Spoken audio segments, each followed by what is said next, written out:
Friends, welcome back to our channel. నేను మీ స్వర్ణని. ఈరోజైతే మార్కెట్కి వెళ్ళి కూరగాయలు ఇంకా ఫ్రూట్స్ అయితే తెచ్చాను. వాటితో పాటు ఆకుకూరలు కూడా తెచ్చానండి. నేను నా వెజిటేబుల్స్తో ఎక్కువ గ్రీనరీ ఉండేటట్టు చూస్తాను. మీరు చూడొచ్చు, అన్ని గ్రీన్గా కనిపిస్తున్నాయి కదా. ఆల్మోస్ట్ గ్రీన్ తీసుకోవడం వల్ల హెల్త్కి చాలా బెనిఫిట్స్ ఉంటాయి. సో నా కూరగాయలలో నేనైతే తప్పకుండా గ్రీనరీ ఉండేటట్టు అయితే చూసుకుంటున్నాను. మీరు కూడా చూసుకోండి ఫ్రెండ్స్. దీనివల్ల మన పిల్లలకి కావాల్సిన అన్ని ప్రోటీన్స్ అయితే అందుతాయి అన్నమాట.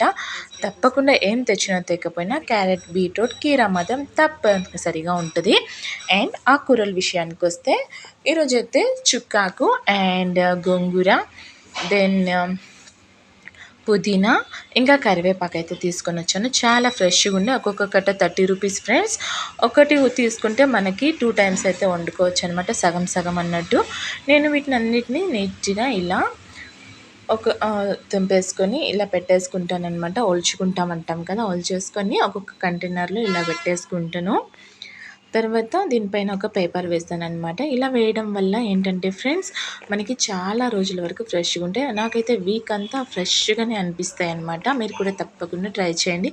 ఈ టిప్ అయితే అందరికీ పనికొస్తుంది.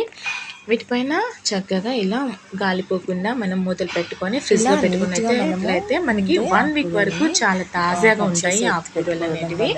ఆకుకూరలు హెల్త్కి చాలా ఇంపార్టెంట్ కదా ఫ్రెండ్స్. తప్పకుండా ప్రిపేర్ చేయండి మీరు కూడా చేసేటప్పుడు. అండ్ టైం కూడా బాగా సేవ్ అవుతుంది. ఇంకా స్ట్రాబెరీస్ అయితే తెచ్చాను. ఈ సోనుకి చాలా ఇష్టం. 100 రూపీస్ పడింది. ఇంట్లో ఆల్రెడీ ఆరెంజెస్ అండ్ ప్రొమోగ్రనేట్స్ ఉన్నాయన్నమాట. వాటి వల్ల అందుకోసం వాటిని తీసుకురాలేదు. ఇంకా గ్రేప్స్ కూడా తెచ్చాను. బ్లాక్ గ్రేప్స్ తినడం వల్ల మనకైతే హిమోగ్లోబిన్ బాగా పెరుగుతుందన్నమాట. ఈ వీడియో నచ్చినట్లయితే ప్లీజ్ లైక్ చేయండి, షేర్ చేయండి, సబ్స్క్రైబ్ చేయండి. Don't forget to click the bell icon. Thank you for watching. This is Vana saying off. Bye friends.